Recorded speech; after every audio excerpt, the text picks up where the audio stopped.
أعوذ بالله من الشيطان الرجيم. بسم الله الرحمن الرحيم. الحمد لله الذي أرسل رسوله بالهدى ودين الحق ليظهره على الدين كله وكفى بالله شهيدا. الصلاة والسلام على رسول الله وعلى آله وأصحابه ومواله.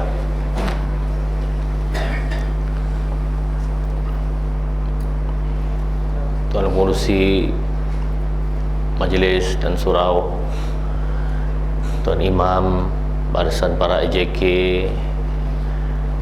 Muslimin, Muslimat, Mukminin, Mukminat, sidang musalli yang dirahmati Allah sekalian. Assalamualaikum warahmatullahi wabarakatuh. Tuan-tuan, puan-puan, untuk permulaan, ya, marilah kita sama-sama membaca surah Al-Fatihah dan juga surah Ad-Duha. Ustaz rasa ingat belaka tak? Surah Fatihah dan surah Ad-Duha. Ustaz baca satu ayat, tuan-tuan ikut satu ayat. Baik. A'udzu billahi minasyaitonir rajim. Bismillahirrahmanirrahim.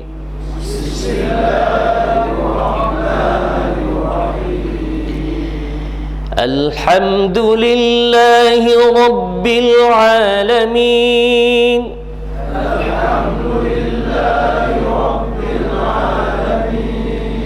Ar-Rahmanir Rahim.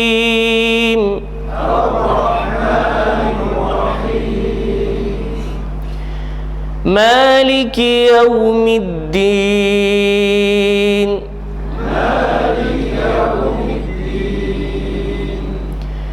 Iyyaka na'budu wa iyyaka nasta'in.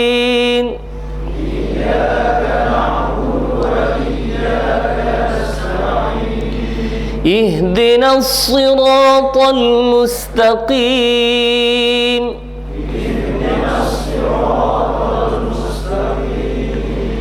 صراط الذين أنعمت عليهم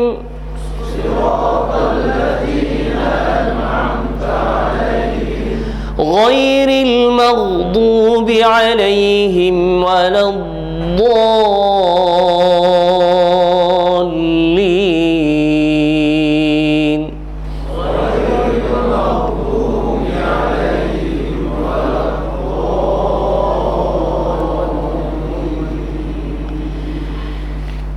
بسم الله الرحمن الرحيم.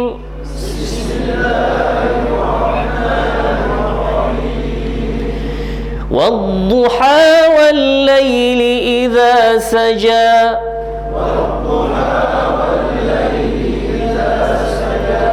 ما ودعك ربك وما قلى.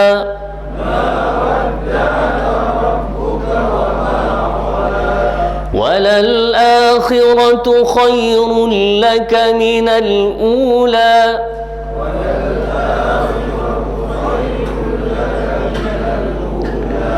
ولسوف يعطيك ربك فترضى.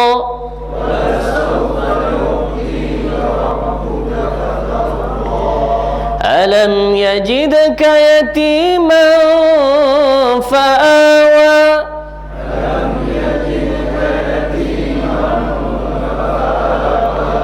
ووجدك ضالا فهدى.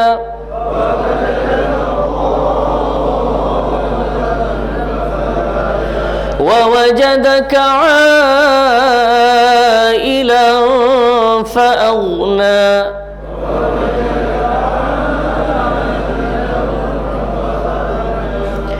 فأما اليتيم فلا تقهر.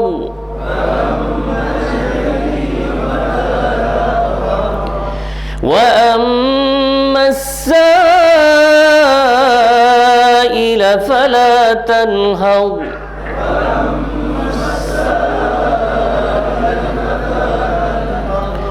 وأما بنعمة ربك فحدث.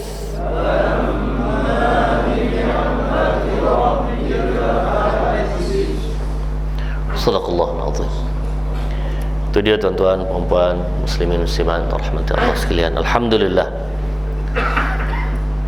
dapat kita sama-sama berkumpul pada malam ini untuk Maulidin Nabi sallallahu alaihi wasallam. Ada orang duk bergelar, duk kata tuan-tuan, maulud tu mulut dia kata. Ialah makan, lepas ni makan tuan-tuan tak? Ha? Tuan Imam?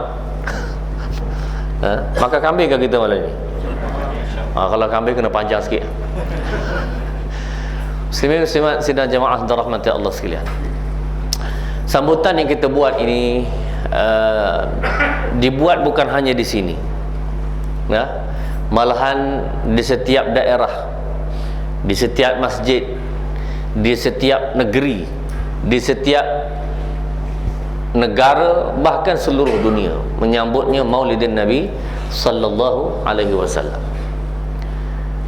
Muslimin muslimat sidang jemaah dirahmati Allah sekalian, ini tidak lain semata-mata kita nak sama-sama rasa menunjukkan sukanya, gembiranya kita, sama-sama nak menyemai kasih rasa cinta kepada Rasulullah sallallahu alaihi wasallam. Gak-gaklah kalau tak buat gini tuan-tuan, musim Maulud Nabi senyap.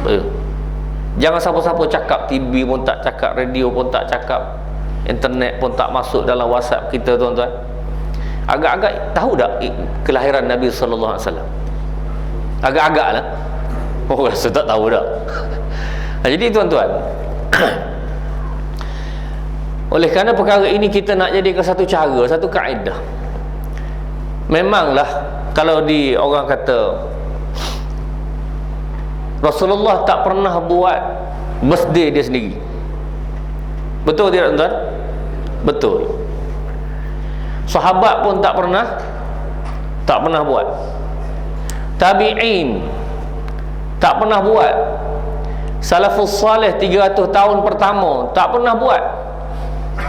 Habis tu kenapa kita buat? Oh, soalan ni memang memang maut sungguh tuan-tuan, ya? Dah Nabi tak buat, sahabat tak buat, tabi'in tak buat, semua salafus salih tak buat, kenapa kita buat?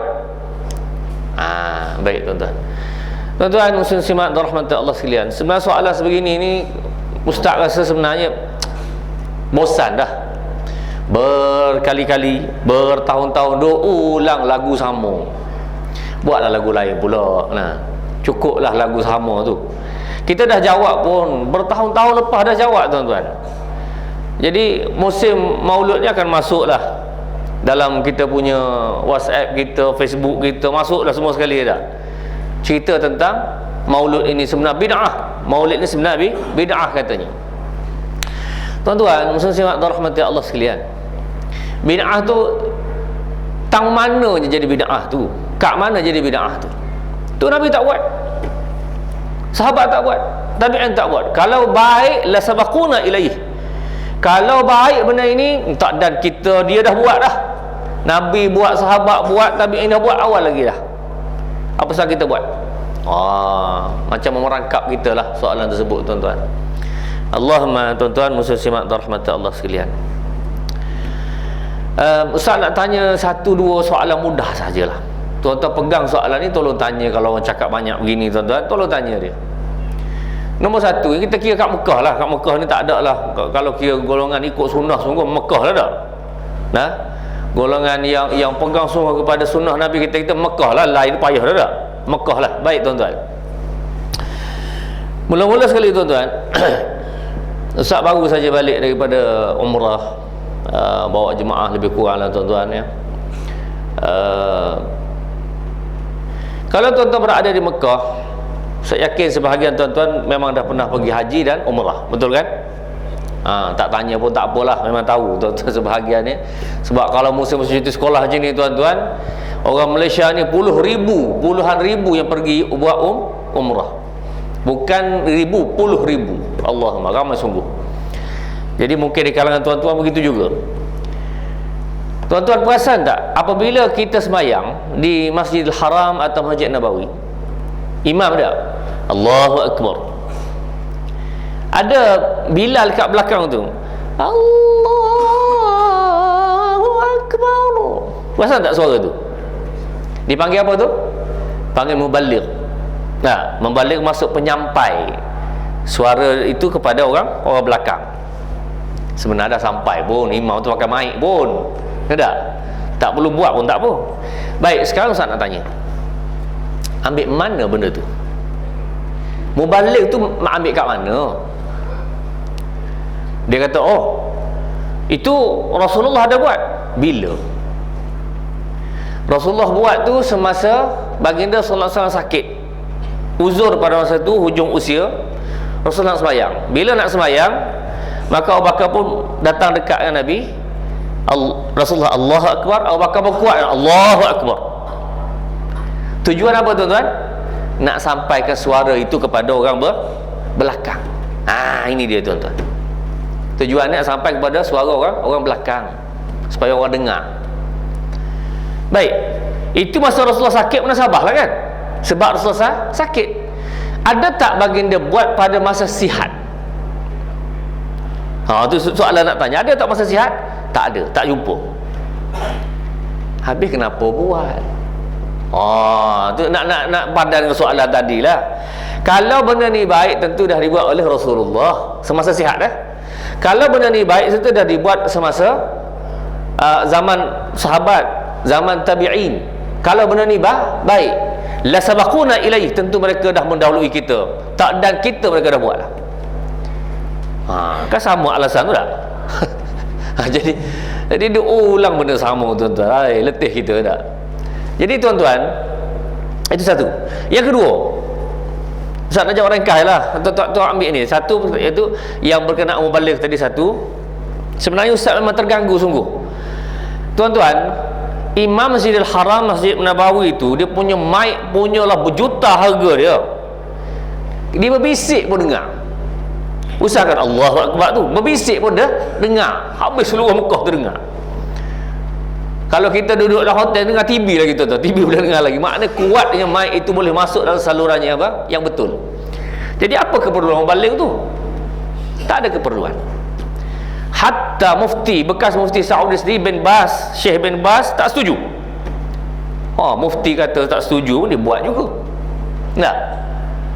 Ibnu Taimiyah, walaupun ulama Ibnu Taimiyah ni kontroversi, tak apalah. Beliau berpandangan bahawa tak perlu ada muballigh itu dalam keadaan yang biasa. Nak pakai macam mana lagi tuan-tuan? Itu bid'ah ke tidak? Kalau yang ni cakap bid'ah, okey, yang tu sana saja bid'ah ke tidak? Itu satu. Yang kedua, tuan-tuan, kalau sembahyang di Masjidil Haram dan Masjid Nabawi, kalau pergi umrah pada bulan Ramadan, maka tuan-tuan akan sama-sama baca doa khatam Quran bersama-sama imam pada malam, tak silap 27 atau 29 sekarang ini. Dulu 27, sekarang 29, tak silap begitulah. Doa khatam Al-Quran. Kita pun bila sudah itu baca amin amin Allahumma arhamna bil Quran amin waj'al lana imaman wa nura wa hudan wa rahmah amin amin. Mula-mula sini tuan, amin amin amin amin. Allah tak tahan lah, ya Allah, setengah jam doanya. Tak? Baik, soalan, bila Rasulullah pernah buat perkara ini? Soalan berat-berat berlaku ni. Bila masa Rasulullah pernah buat perkara ini? Tak pernah. Bila masa sahabat pernah buat ni? Tak pernah. Bila tabi'in pernah buat, salafus salih pernah buat? Bila? Tak pernah. Habis kamu ambil kat mana? Kalau yang maulid ini kita kata itu tidak ada Nabi buat, itu Nabi buat, tak buat juga. Yang tu boleh pula, ini tak boleh. Tak boleh lah gitu, biar adil lah. Kalau ini tak boleh, itu tak boleh juga. Okey, sebenarnya itu lagi teruk dalam semayang. Maulud ni dalam sembahyang ke luar sembahyang? Luar sembahyang boleh tahan lah, boleh tahan. Yang tu dalam sembahyang. Oh, macam mana tu? Tuan-tuan, bukan usah nak masalah bergaduh tu, tidak. Tapi nak beritahu, yang duk berkerah sangat itu buat tak apa pula, kan? Tiba-tiba duk mengata kepada umat ini yang sebenarnya mereka membuat sambutan ini hanya semata-mata ingin melahirkan rasa cinta kepada Rasulullah sallallahu alaihi wasallam. Tuan-tuan, itu baru intro lah. Intro kita ambil panas lalu, tuan-tuan. kita ada itu sikit. Baik. Muslimin sidang jemaah dirahmati Allah sekalian. Kita kata Rasulullah sallallahu alaihi wasallam. Rasulullah sallallahu alaihi wasallam ini dia senanglah baginda. Senang macam mana? Senang itu kerana Nabi ini lahirnya sudah ditentukan oleh Allah menjadi seorang rasul. Tak? Maknanya daripada awal hayat Nabi sehingga akhir hayat Nabi semua dipandu pedomannya oleh Allah Subhanahu wa taala. Oh, senanglah baginda sallallahu alaihi wasallam. Tuan-tuan, mari kita sama perhati tak? Senang setara mana Nabi sallallahu alaihi wasallam ini? Setakat mana kata-kata senang tu? Baik, tuan-tuan cuba perhati. Rasulullah sallallahu alaihi wasallam sebelum lahirnya bapa ada? Adalah. Tapi sebelum lahir dah meninggal. Kan? Bapa sudah meninggal. Lahirnya Rasulullah sallallahu alaihi wasallam yatim, tidak ada bapa. Kemudian maknya meninggal pada umurnya, duduk dengan mak meninggal umur 4 atau 5 tahun lebih kurang gitu, meninggal mak. Duduk dengan tok pula, tuan-tuan. Duduk dengan tok, meninggal pula tok dia. Umur berapa? Umur 6 tahun lebih kurang, meninggal tok pula. Allahumma.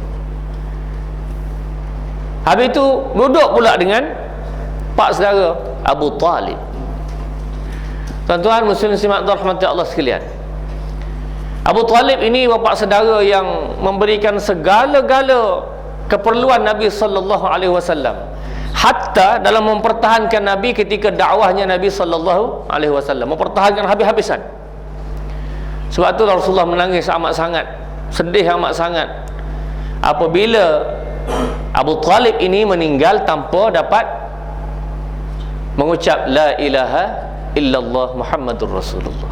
Sedangkan dia telah berhabisan, bersusah payah, berjerih-perih semata-mata mempertahankan Nabi sallallahu alaihi wasallam. Allah Subhanahu wa taala sebut dalam Al-Quran, a'udzubillahi minasyaitonir rajim, innaka la tahdi man ahbabta walakinna Allah yahdi man yasha. Bahawa kamu wahai Muhammad tidak akan dapat beri hidayat kepada orang kamu sayang. Hatta yang kamu sayang pun belum tentu dapat hidayat. Walakinna Allah yahdi man yasha. Kerja hidayat ini kerja Allah Subhanahu wa taala. Inilah menjadi bukti dan dalil, tuan-tuan, bahawa Nabi sallallahu alaihi wasallam bukan setiap kehendak dia, bukan setiap apa yang dia mahu Allah tunaikan semata-mata kerana dia seorang rasul. Tidak, tuan-tuan. Tidak begitu. Kemudian selepas Abu Talib meninggal, Rasulullah berkahwin dengan Khadijah. Berkahwin dengan Khadijah dahulu. Kemudian Abu Talib meninggal. Kemudian Khadijah yang asalnya wanita yang seorang daripada saudagar, orang kaya di tanah Arab itu, di kalangan masyarakat Quraisy itu orang kaya, Khadijah radhiyallahu anha. Dan ulama memberi ibarat bahawa Khadijah ini, Muhammad ini setelah berkahwin dengan Khadijah, seolah-olah dia jatuh dalam kedok beras. Anak ayam jatuh dalam kedok beras. Maksudnya, tuan-tuan, dengan kekayaan Khadijah radhiyallahu anha itu, Rasulullah sallallahu alaihi wasallam tak perlu buat apa-apa lagi, senang lenang dah. Sepatutnya gitulah. Tetapi tuan-tuan, Khadijah radhiyallahu anha punya pengorbanan kepada suaminya, Masya Allah, hebat sungguh, tuan-tuan. Iaitu segala harta dia yang begitu banyak tu habis semua sekali, tuan-tuan. Akhirnya menjadi miskin papa pula dia semata-mata kerana mempertahankan agama Allah Subhanahu wa taala, dan juga suaminya itu Rasulullah sallallahu alaihi wasallam. Orang sekarang kata nak mengikis harta suami kalau perempuan lah. Jadi kalau kedudukan itu mengikis harta isteri, tetapi mengikis harta isteri tuan-tuan semata-mata keperluannya ialah semata kerana agama Allah Subhanahu wa taala. Allahumma, inilah kehebatannya perjuangan Khadijah radhiyallahu anha.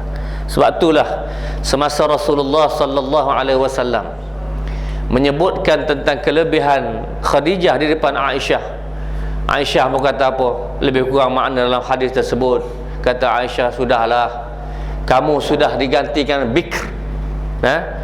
Tuan-tuan, Abu Bakar, Abu Bakar ni tuan-tuan adalah gelaran kerana Rasulullah berkahwin dengan anaknya. Siapa dia? Aisyah radhiyallahu anha. Dan Aisyah ini tuan-tuan satu-satunya isteri yang bikrun, isteri yang anak dara, satu-satunya. Semua lain adalah janda. Tak? Semua lain adalah janda. Berapa orang isteri Nabi sallallahu alaihi wasallam? Berapa tuan-tuan? Ada kata 9, ada kata 10, ada kata 11, ada kata 12. Ada khilaf-khilaf tuan-tuan. Tak apalah, tak masalah, khilaf itu tak jadi masalah. Cuma nak ikut Nabi ke tidak tuan-tuan? Dalam bab tu nak dalam bab tu je nak. Baik tuan-tuan, itu isyak kedua kan. Tuan-tuan nak pilih terpulang lah Ustaz, tapi Ustaz tak garanti. Tuan-tuan fikir sendiri. Baik, cuma nak beritahu tuan-tuan, Rasulullah sallallahu alaihi wasallam berkahwin itu, sebenarnya perkahwinan Nabi sallallahu alaihi wasallam ini, sekalipun 10 orang, ada kata 11 orang, ada kata 12 orang, perkahwinan ini adalah dipandu oleh Allah Subhanahu wa taala. Maknanya setiap perbuatan Nabi sallallahu alaihi wasallam itu memang ada panduan daripada Allah Subhanahu wa taala. Sebab tu kita tak boleh ikut. Mentang-mentang Rasulullah kahwin 10, kita nak 10 juga. Tak boleh tuan-tuan. 4 cukup lah. Tapi 4 pun jarang-jarang. Tak? Yang ramai satu ajalah. Ketua Polis Negara pun satu je ramainya dah. Lebih lagi tuan-tuan, tak tahulah, Ustaz agak-agak je tu. Baik tuan-tuan, maksudnya orang tidak boleh nak mengata-ngata kepada Rasulullah sallallahu alaihi wasallam bila berkahwin ramai itu. Tak boleh mengata kepada Rasulullah sallallahu alaihi wasallam. Kenapa tuan-tuan? Kerana baginda sallallahu alaihi wasallam berkahwin itu dipandu oleh Allah Subhanahu wa taala. Kita meyakini tuan-tuan bahawa wa ma yantiqu 'anil hawa in huwa illa wahyun yuha. Rasulullah tidak pernah bercakap dengan hawa nafsu. Bukan bercakap sahaja, semua tindakan dia adalah dipandu oleh Allah Subhanahu wa taala. In huwa illa wahyun yuha. Yang Rasulullah buat, yang Rasulullah cakap itu merupakan wahyu daripada Allah Subhanahu wa taala. Ada pula satu golongan duk khilaf tentang umur Aisyah semasa berkahwin dengan Nabi sallallahu alaihi wasallam berapa? Tuan-tuan, umur Aisyah kahwin Nabi berapa tuan-tuan? Khilaf juga kita, nampak begitulah. Khilaf di kalangan ulama. Baik, umur Aisyah semasa kahwin dengan Nabi sallallahu alaihi wasallam adalah 6 tahun. Duduk bersama-sama, tinggal bersama dengan Nabi 9 tahun. Kat mana tu? Dalam hadis Bukhari dan Muslim. Dalam hadis Bukhari dan Muslim. Adalah seorang di kalangan ialah Ustaz tak nafikan beliau alim lah dalam masalah hadis ini. Beliau mengatakan bahawa, tuan-tuan cari dalam internet lah, jumpalah, malah sebut nama. Salah. Sebenarnya dalam riwayat tersebut tertinggal perkataan asyarah. Maksudnya Aisyah kahwin Nabi umurnya 16, 16. Duduk bersama Nabi, hidup sama Nabi 19. Bukan 6 tahun kahwin, 9 tahun duduk dengan Nabi, tidak. Yang sebenarnya dia kata 16 kahwin, 19 tinggal bersama Rasulullah sallallahu alaihi wasallam. Baik tuan-tuan, Ustaz pun tidaklah alim dalam masalah hadis ini tuan-tuan. Tetapi tuan-tuan, bila kita rujuk kepada hadis sahih Bukhari, rujuk kepada hadis sahih Muslim, rujuk kepada syurah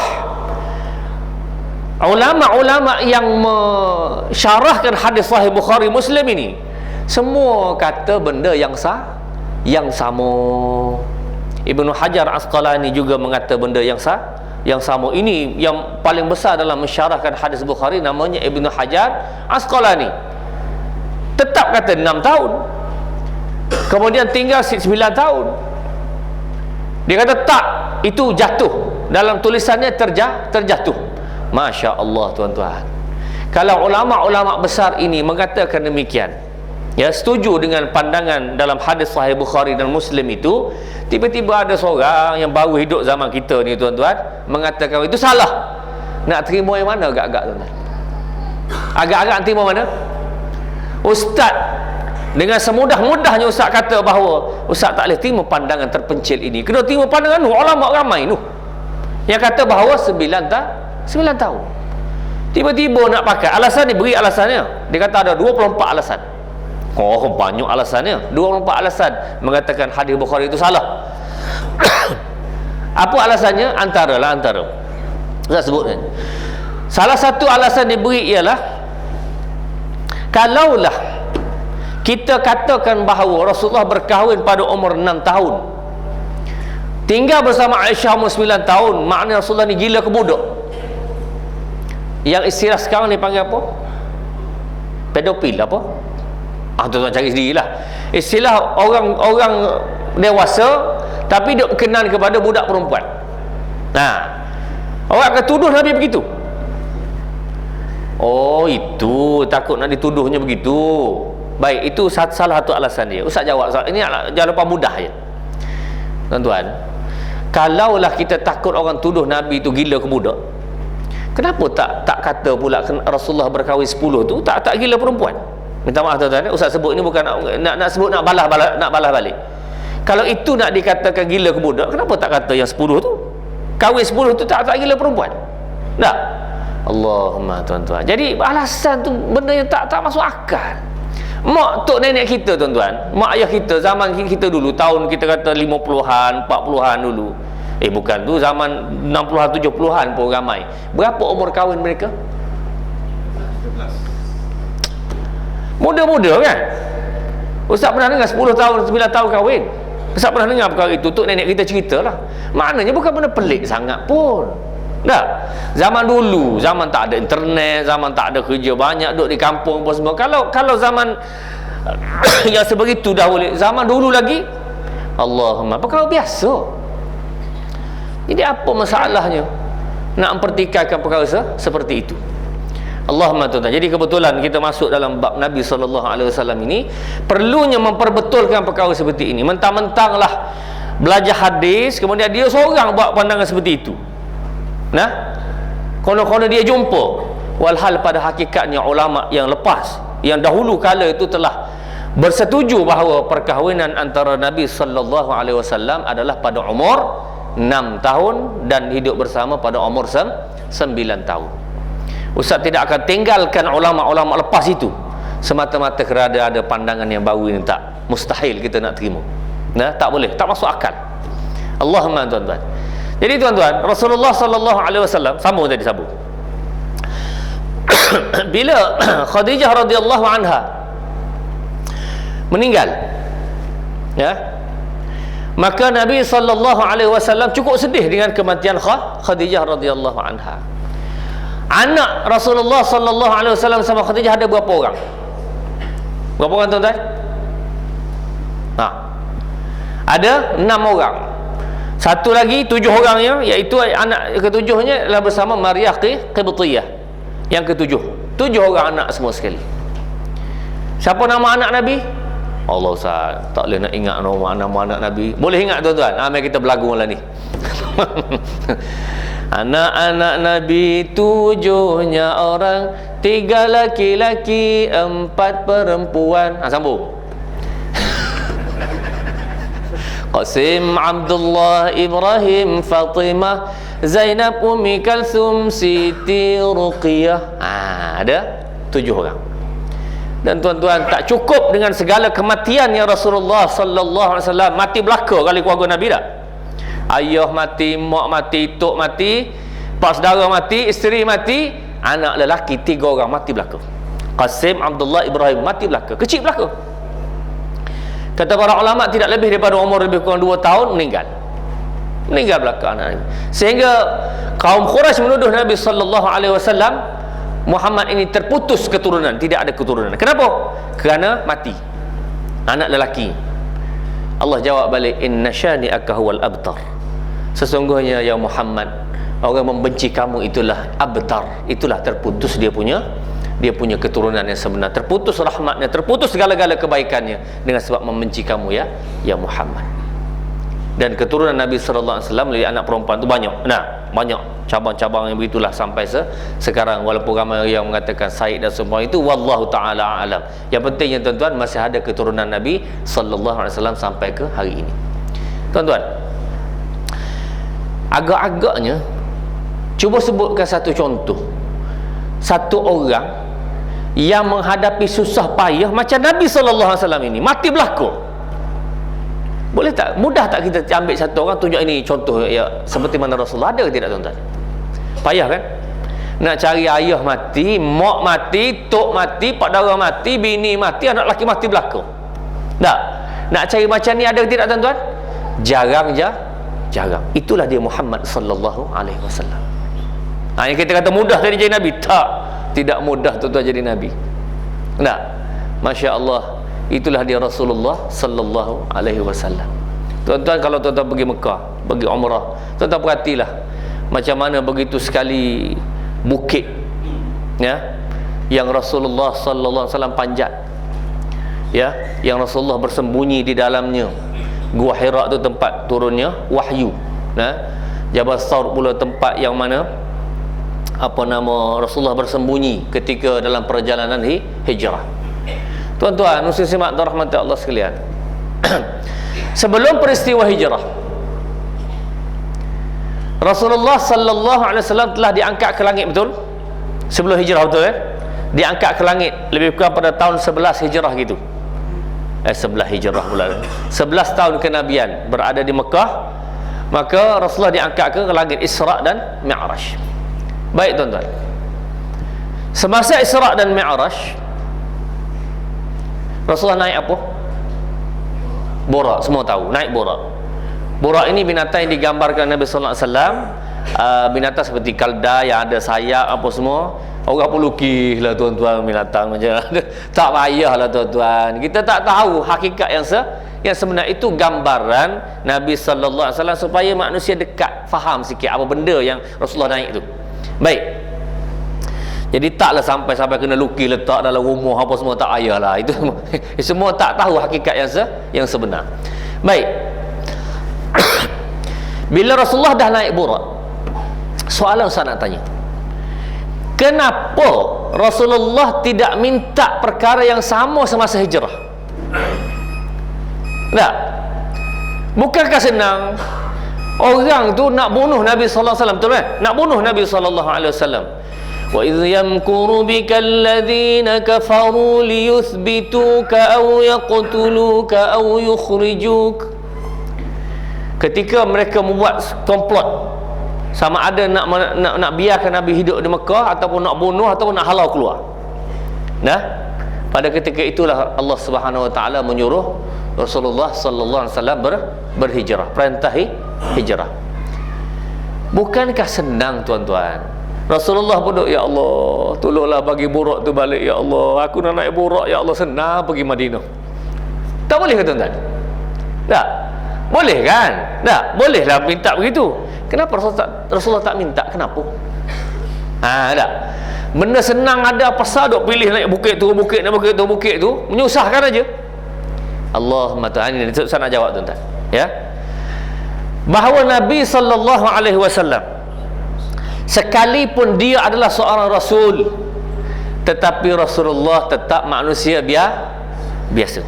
Pada hakikat dia adalah manusia biasa. Innama ana basyarum mithlukum, aku manusia biasa. yuha ilayya, cuma aku ni diberi wahyu. Mana sifat kemanusiaan masih banyak kepada Nabi. Makan, minum, berumah tangga, berjalan. Dia tak terbang Nabi tak, dia berjalan. Walaupun adalah keistimewaan lain, biarlah. Yang pentingnya asalnya masih banyak sifat kemanusiaan pada tubuh Nabi sallallahu alaihi wasallam. Tuan-tuan, oleh kerana Rasulullah ini menjadi contoh, menjadi misal kepada manusia, maka Rasulullah sallallahu alaihi wasallam kena buat gerak kerja itu seperti mana manusia lain. Bila berlaku perkara-perkara yang tak boleh nak pergi dah, barulah berlakunya mukjizat yang Allah Subhanahu taala beri pada Nabi sallallahu alaihi wasallam. Sebab tu Rasulullah tak minta. Wa atainahu min kulli syai'in sababa fa atba'a sababa. Ini sifat manusia. Kena sediakan sebab-sebab musababnya, ikut sebab tersebut. Ini sifat manusia, tuan-tuan. Maknanya, tuan-tuan, kalau kita nak kenyang, kita kena makan. Tapi sabar, tuan-tuan, tak boleh makan sekarang, lepas ni. Kita nak duit, kita kena kerja. Tak boleh ambil 2 orang, berempat tak boleh. Kita nak pergi ke satu tempat, naik apa, tuan-tuan? Naik kereta, ke berjalan, tak kira lah, mesti ada sebabmu, musabab itu manusia. Dan Rasulullah adalah manusia. Dan Rasulullah faham, tuan-tuan, mukjizat yang Allah SWT berikan semasa Isra' Mi'raj, dia bukan berlaku tiap-tiap hari. Ini Rasulullah faham. Mukjizat tidak berlaku tiap-tiap hari. Mentah-mentah hari tu naik borak, hari naik borak pula. Tidak gitu, tuan-tuan. Rasulullah faham perkara tersebut. Kalau ada orang lah dia kata dia ada karamah. Orang biasa ni ada karamah lah, kalau tahu ambil kemuliaan, kebaikan, kelebihan, benda pelik-pelik dia boleh buat. Mulut dia masih sungguh, tuan-tuan. Masih kenapa? Tak bergigi gamaknya. Orang mulut masin ni, tuan-tuan, orang paling bertakwa kepada Allah tu boleh kata mulut masin. Ittaqu firasatal mu'min fa innahu yanzuru bi nurillah. Takutilah firasat orang mukmin kerana dia melihat dengan cahaya Allah Subhanahu wa ta'ala. Makna cahaya itu panduan daripada Allah Subhanahu wa ta'ala. Dia tengok budak ni nak jadi tak baik kamu ni. Tersalah mulut dia begitu, jadi sungguh tu tak aksiden. Contoh. Orang seperti ini orang paling bertakwa boleh. Tapi tuan-tuan, kalau pergi berubah dia sembuh selalu, tuan-tuan, pakai seluar pendek je. Sembahyang Jumaat tak pergi. Allahumma, tuan-tuan. Ada satu tempat di Kelang, ustaz pergi ceramah di situ. Jemaah pergi tunjuk, ustaz, orang ni, ustaz, dia ada satu tempat dia berubat dekat dengan masjid tu. Berubat dia, tuan-tuan, orang tak boleh berjalan, datang kursi roda, lepas tu boleh berjalan. Tapi limit edition, tuan-tuan, limited. 4 bulan boleh jalan, lepas tu jatuh balik. Kena datang balik. Lepas tu jatuh, dia datang balik lah, nak berjalan balik. Pelik, tuan-tuan, dia punya kelebihan itu. Tapi Jumaat tak pernah pergi. Tak payahlah. Kalau macam tu confirm lah, tak payah. Biarlah ada kelebihan ilmu macam mana pun, kalau tak sembahyang gitu, tuan-tuan, biarlah. Sembahyang lain dia sembahyang kok, Jumaat je tak sembahyang. Serupa lah tu, biarlah tu. Kalau Jumaat tak pergi, kita kata all in lah tu, semua sekali dah. Allahumma. Jadi, tuan-tuan, kalaulah kelebihan itu berlaku tiap-tiap hari, maka tidak. Hatta kepada Nabi sallallahu alaihi wasallam dia tidak berlaku tiap-tiap hari. Dalam peristiwa Hudaibiyah, dalam hadis sahih Bukhari, bila sahabat habis air di peristiwa Hudaibiyah, ada satu kendi, tuan-tuan, Qidrun, sahabat bawa, Rasulullah kata bawa main kendi tersebut. Rasulullah pun celuk tangan baginda, celuk tangan dia, angkat tangan ni, keluar air, tuan-tuan. Kok dalam celah jari ni tak? Keluar air daripada jari Nabi sallallahu alaihi wasallam. Sahabat pun ambil tadah air, ambil air sembahyang, buat minum. Tetapi, tuan-tuan, peristiwa itu berlaku pada Hudaibiyah. Sahabat pun faham. Ketika berlaku pada waktu lain, maja'ah, kemarau panjang, tak ada makanan, air tak ada, sahabat taklah pula kata, jom kita jumpa Nabi sallallahu alaihi wasallam. Kenapa pula? Kan air dalam celah jari Nabi ada. Tak ada, tak ada. Sahabat pun tahu perkara itu tidak berlaku tiap-tiap hari. Kalau tidak senang tuan-tuan, tak ada air, jom rumah Nabi. Keluar air tuan-tuan. Tak boleh begitu, dia tidak begitu caranya. Manusia ni kena ikut sebab musabab. Wa atainahu min kulli syai'in sababa fa atba'a sababa. Jadi orang tak boleh kalau dia nak kenyang, tak apalah, kenyang ni Allah yang beri. Tak makan pun tak apa. Mana kamu tahu? Itu Ashabul Kahfi. Ashabul Kahfi itu kes khas tuan-tuan. Ke benda yang kadang-kadang, bukan tiap-tiap hari begitu. Api ni tak boleh membakar ni.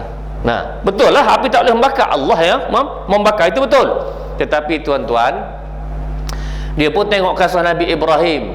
Allah kata, qulna ya narukuni bardan wa salaman ala Ibrahim. Wahai api sejuk, selamatlah kepada Nabi Ibrahim alaihi salam. Maka api pada masa itu tuan-tuan, sifat tidak membakar itu adalah daripada perintah Allah Subhanahu wa taala. Tiap-tiap hari berlaku api tak membakar tuan-tuan. Ada ke tidak? Tak ada. Kalau tak percaya tuan-tuan ambil lilin lah, letak jari kat situ. Berapa lama boleh tahan? Tak boleh tahan kita tuan-tuan. Kenapa? Kerana sifat api itu membakar. Tetapi tuan-tuan, Allah Subhanahu wa taala suruh mencari sebab. Contoh mudah tuan-tuan, makan. Saya sebut tadi makan. Makan itu sebab. Akibat musabab. Akibat kesan daripada makan apa dia? Kenyang. Tak? Makan sebab, akibat adalah kenyang, musabab. Tapi tuan-tuan jangan lupa bahawa semua itu adalah daripada satu lagi yang kita tak biasa sebut, namanya musabbib. Siapa dia musabbib? Pembuat sebab siapa dia? Allah Subhanahu wa taala. Kita kerja cari rezeki tuan-tuan, sebab kerja tak? Kesan daripada kerja dapat duit. Siapa buat tu? Musabbib. Siapa dia? Iaitu Allah Subhanahu wa taala. Jadi tuan-tuan, yang sebenarnya sebab musabab patut dilupakan saja. Ingat kepada musabbib. Dialah yang membuat semua perkara tersebut. Sebab, musabab, musabbib. Boleh tuan-tuan? Jadi maknanya Rasulullah SAW disuruh ikut sebab sebut. Yang ketiga tuan-tuan, Rasulullah SAW faham bahawa semua rasul-rasul susah berlaku. Semua rasul susah berlaku.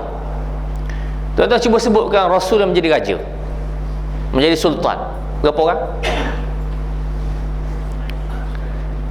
Kita kata Rasulullah sendiri lagi. Nabi Daud. Nabi Sulaiman lagi. Tak ada. Yusuf menteri. Yusuf okeylah, kira besar jugalah menteri. Yang lain tak ada tuan-tuan. Semua rasul begitu. Dan kebanyakan rasul adalah orang biasa sahaja, maknanya jadi masyarakat biasa yang dihina, yang dikata, yang disusahkan, mata hatta dibunuh. Nabi Yahya dan Zakaria Nabi Yahya dibunuh oleh kaum dia sendiri.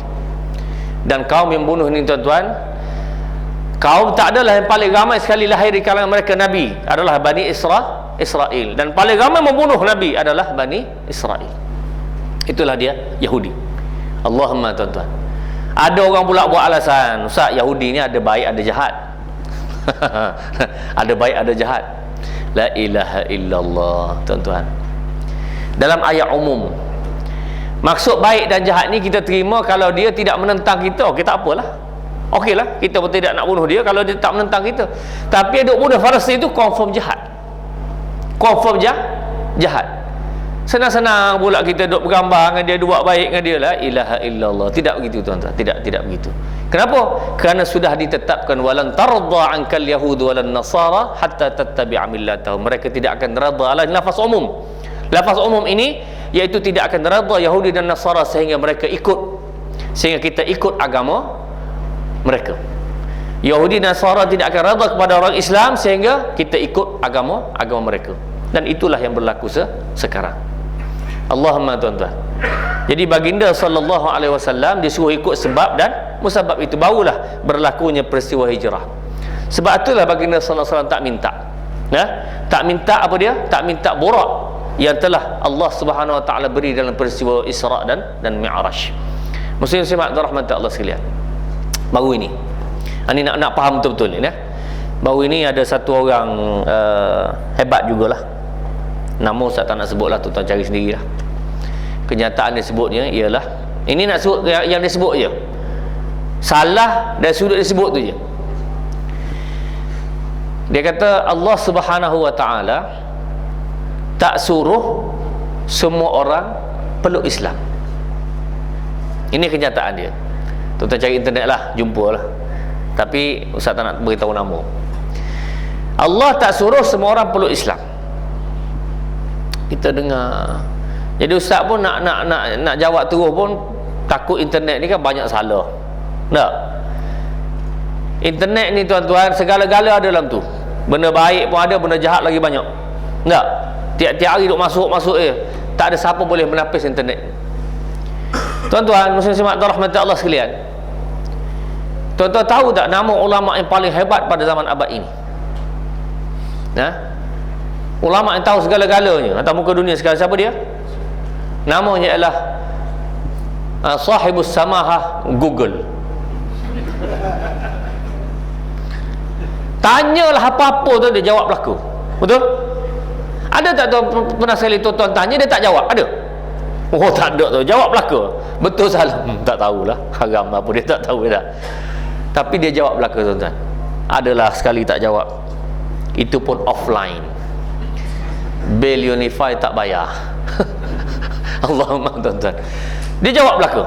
Jadi makna tidak ada satu orang yang mampu untuk mecek apa dia ada dalam internet ini tuan-tuan. Jadi ustaz pun semak dulu, dengar balik kenyataan yang disebutkan oleh orang ini. Bila dengar balik, confirm lah tuan-tuan, dia sebut bahawa Allah tak suruh semua orang peluk Islam. Kenapa? Kerana alasan diberi, kalau Allah nak, Allah boleh kun fayakun sahaja. Kalau Allah nak, Allah boleh kata jadi, maka jadi Islam berlaku. Semua sekali Islam. Kan senang gitu kan? Kenapa Allah tak buat? Maknanya Allah tak nak, Allah tak suruh. Senang dia punya apa nama kesimpulan, senang sungguh. Tuan-tuan, tuan-tuan pegang ini. Kalau yang lain tak dapat ambil ini, biar pegang sungguh-sungguh tuan-tuan. Ayat Al-Quran, ya. Bila Allah Subhanahu wa taala turun Quran melalui Nabi sallallahu alaihi wasallam. Satu ayat Quran, dia tidak satu sorang-sorang dia tak. Dia akan berkait dengan ayat yang lain. Kebiasaan gitulah tuan-tuan. Adalah kadang-kadang sangat satu ayat tu dia tak berkait. Kadang-kadang sangat biasa dia berkait lah. Nah, tuan-tuan ayat Quran ada berapa? Siapa betul Ustaz bagi RM10 sekarang? RM10 Ustaz, oh tak jadi. Bukanlah nak bagi tuan-tuan apa ni, hadiah apa, nak bagi penghargaan. Berapa tuan-tuan? Khilaf ulama, itu jawab paling mudah. Khilaf ulama masalah ni Ustaz.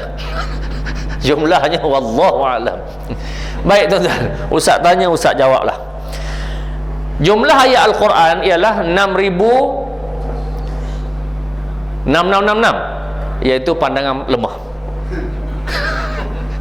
Yang kuat kata Syekh Dr. Wahbah Zuhaili ialah 6,236.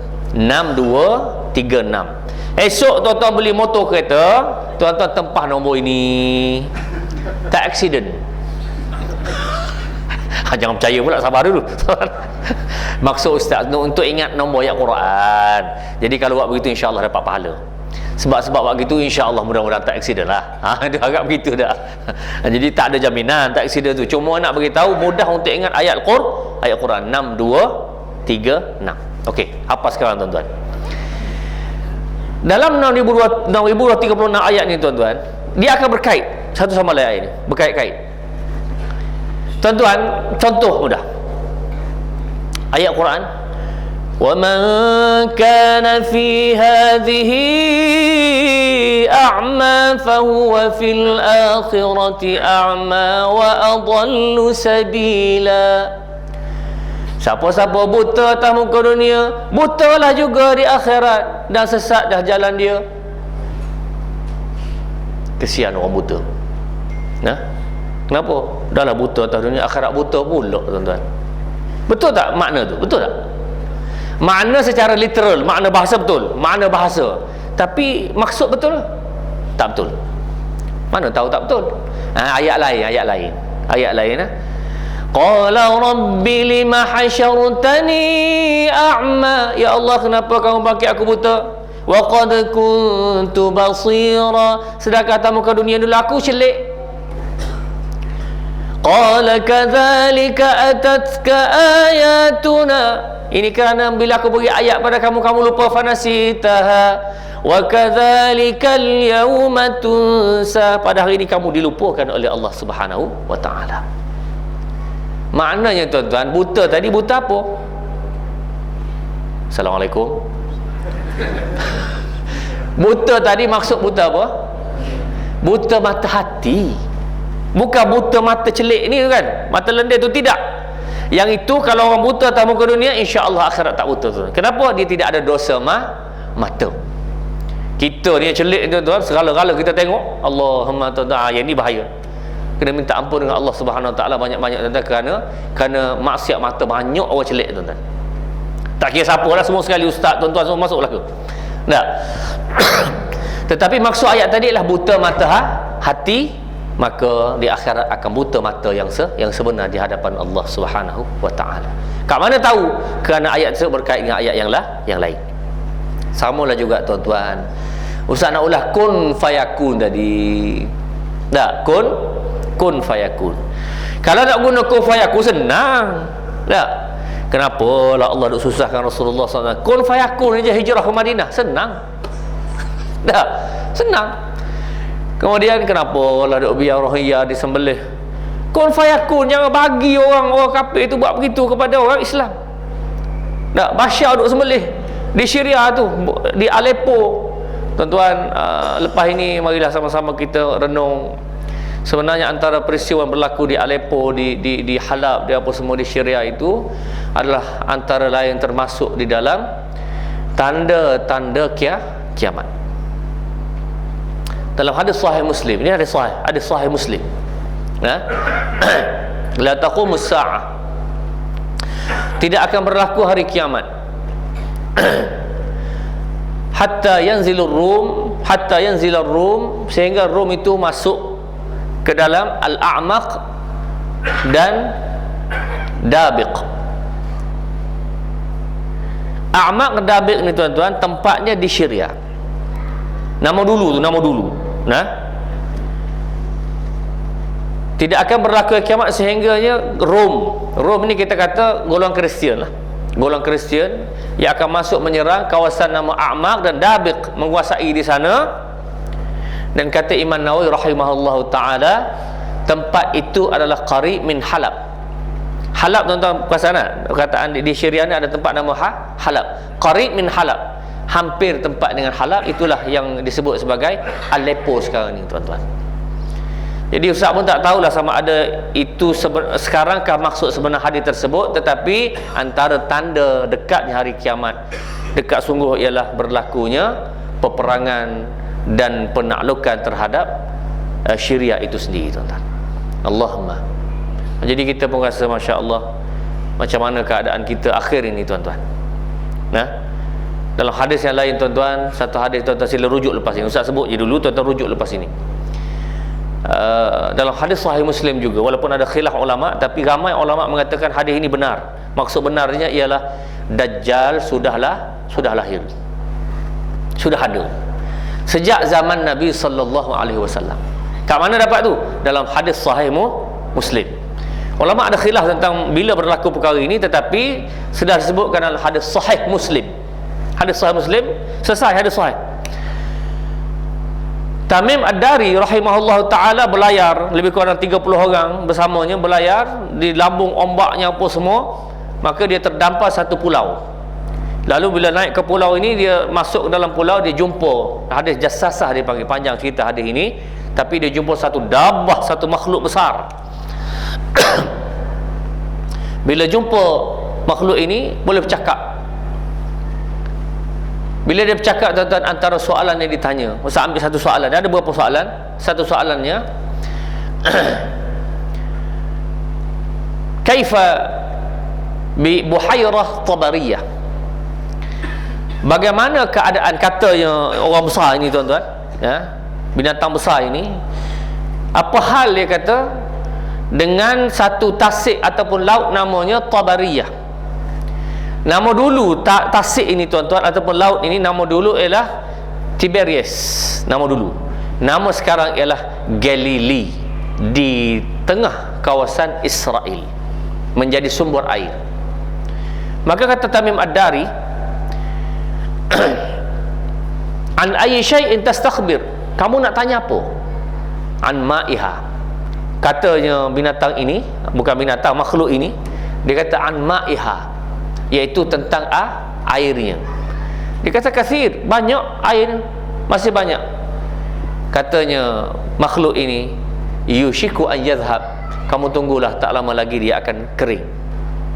Selepas air ini kering, maka aku akan diizinkan oleh Allah untuk keluar daripada tempat ini. Maka itulah dia dah Dajjal, kata Rasulullah sallallahu alaihi wasallam bahawa itulah dia dah Dajjal. Dan tuan-tuan sila rujuk dalam YouTube, ya, kenyataan Israel sendiri bahawa air di laut Galilee itu tengah mengering dengan begitu ketara.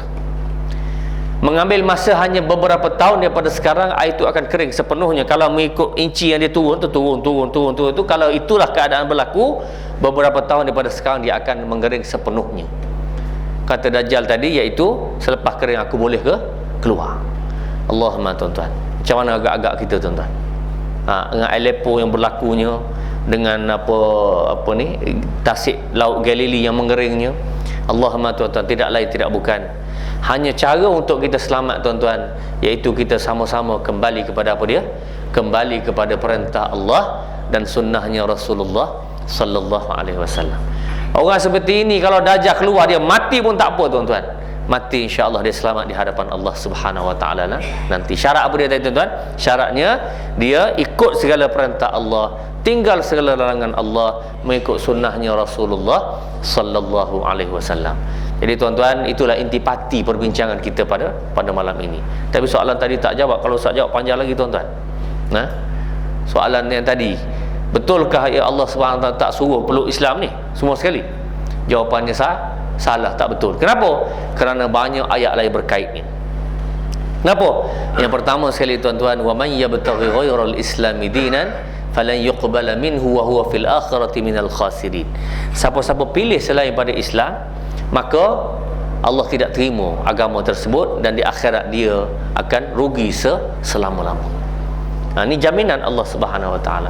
Lalu kenapa Allah tak Islamkan saya semua sekali? Senang. Tuan-tuan, Allah sendiri yang janji perkara ini. Allah beri kebebasan pada manusia untuk pilih antara dua. Wa hadainahun najdain, kami beri dua jalan, pilih. Tak?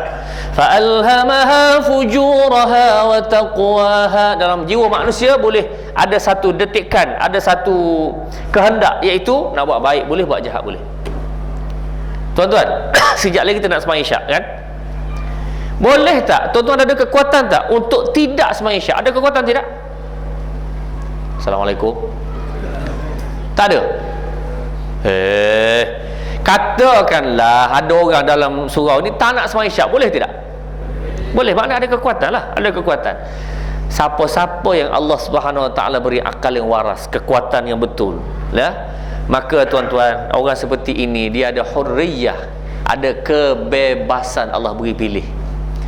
Pilih benda baik, dapat syurga. Pilih sembahyang, dapat syurga. Pilih tak sembahyang, dapat neraka. Tak? Maka benda-benda pilihan ini tuan-tuan ada dosa pahala. Katakanlah tuan-tuan, masuk waktu sembahyang pengsan, azan pengsan, azan pengsan. Kalau pengsan, azan itu. Kalau macam gini tuan-tuan, dosa tak sembahyang? Dosa tidak? Tak dosa. Masa dia pengsan tu, lepas tu kena sembahyang juga. Masa dia pengsan, dia tak sembahyang, tak berdosa. Orang koma berdosa tak? Dia tak sembahyang kan? Dosa tidak? Tak dosa. Kenapa tak berdosa? Sebab tidak ada pilihan. Dia koma, nak pilih macam mana lagi? Tapi kalau kita sihat-sihat macam ni tuan-tuan, Allah beri benda baik, Allah beri benda jahat, pilih. Maka tuan-tuan, samalah tuan-tuan dalam masalah keimanan juga. Allah man syaa falyu'min. Siapa nak beriman, ada akal waras ni, nak beriman, beriman. Wa man syaa falyakfur, nak kufur silakan. Allah beri pilihan. Kalau Allah buat begitu saya tuan-tuan, buat apa buat neraka? Buat apa buat syurga? Tak? Allah jadikan semua Islam belaka. Tak ada syurga neraka pun tak apa, dah Islam belaka dah. Tak? Semua jadi baik belaka, tak ada syurga neraka. Maknanya tuan-tuan, dia ada kaitan pilihan tadi dan juga perjanjian kita dengan Allah Subhanahu wa taala. Inna aradna al-amanata 'ala as-samawati wal ardi wal jibal fa abayna an yahmilnaha wa ashfaqna minha wa hamalaha al-insan. Kita janji dah dengan Allah Subhanahu wa taala bahawa kita nak pilih semasa alam arwah. Janji dah dengan Allah bahawa kita akan pilih benda baik. Tapi lahir atas muka dunia kita nampak segala-gala tuan-tuan, ada. Nampak makanannya, nampak rumahnya, nampak duitnya, nampak segala-gala. Akhirnya manusia memilih juga benda yang tidak disukai oleh Allah Subhanahu wa taala. Boleh tuan-tuan dah? Jadi itulah jawapannya secara ringkas.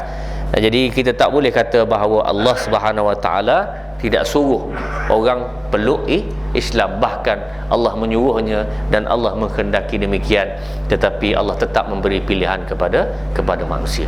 Boleh tuan-tuan dah? Aqul qawli hadza wa astaghfirullahal azim li wa lakum.